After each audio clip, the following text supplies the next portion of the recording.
Good morning, everyone.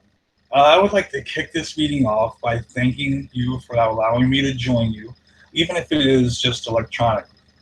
Also, please allow me to introduce myself. My name is Tyler Augat, and I work for a CPA consulting firm. And we've been asked to help your company navigate your way through some of your more challenging accounting issues. We will do this by informing you of how we think things should be treated according to GAAP standards.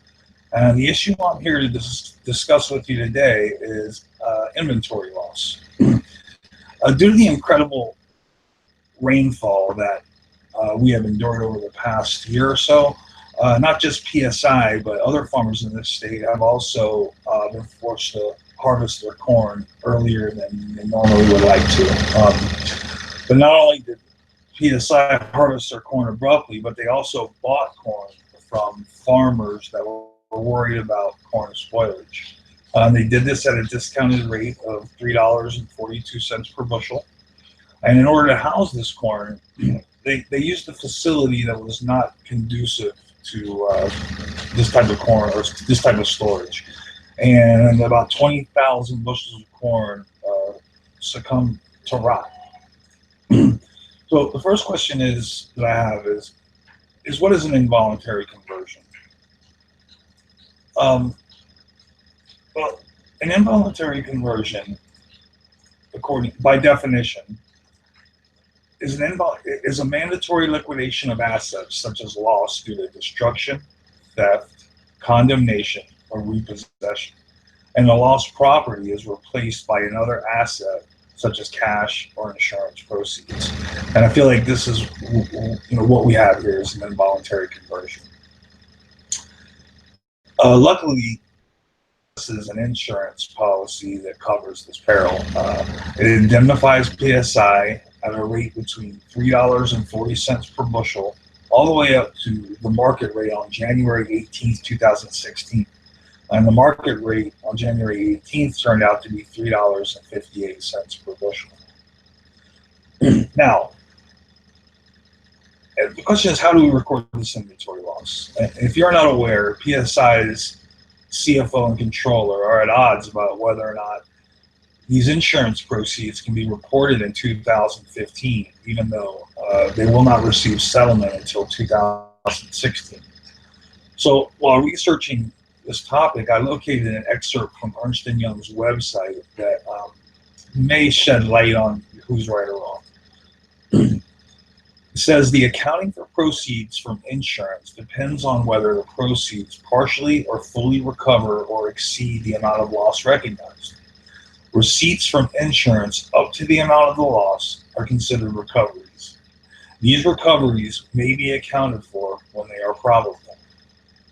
So, how much can we record?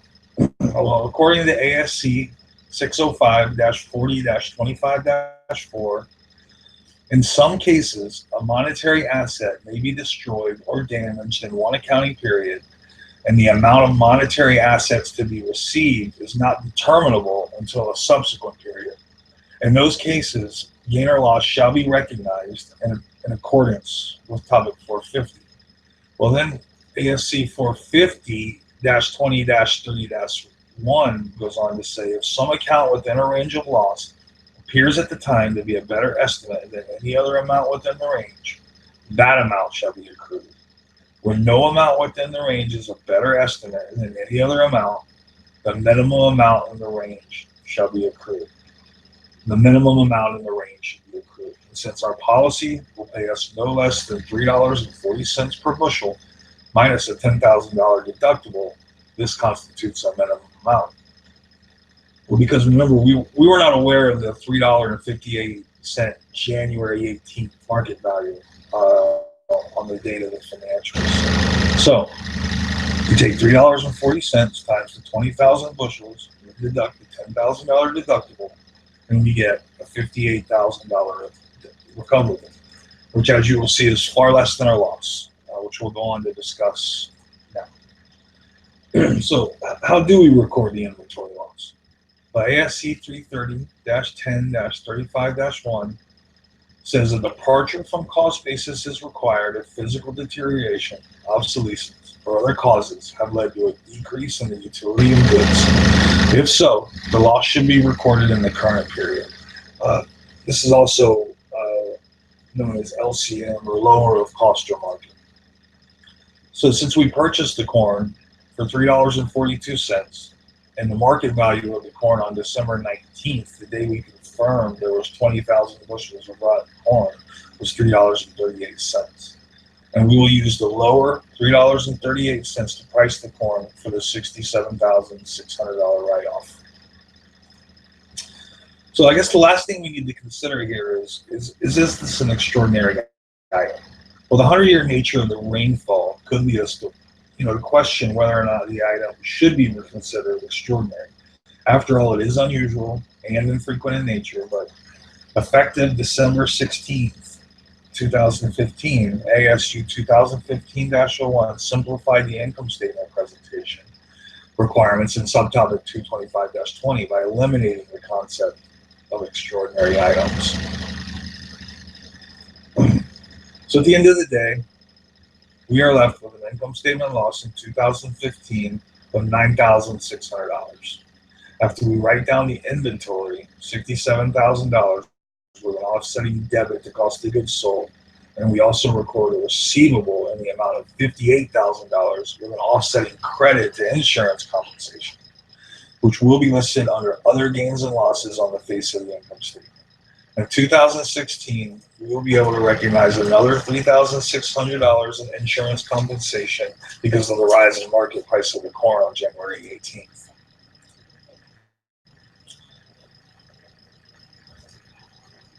So to summarize, I tend to side with your chief financial officer and agree that there's no need to show the sizable loss that is currently on the income statement, because we can dull the hit to the bottom line by reporting insurance proceeds in the current year. So in conclusion, I would like to reiterate my point by sharing an excerpt from a blog on BDO's website.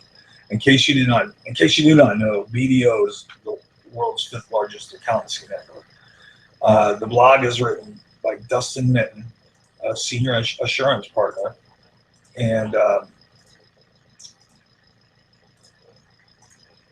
it basically reads, under generally accepted accounting principles, the difference between the asset lost and the asset received is then recognized as a gain or a loss.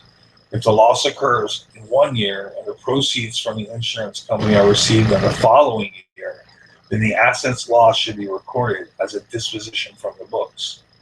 The assets to be received, however, should not be recorded unless the assets to be received are determinable.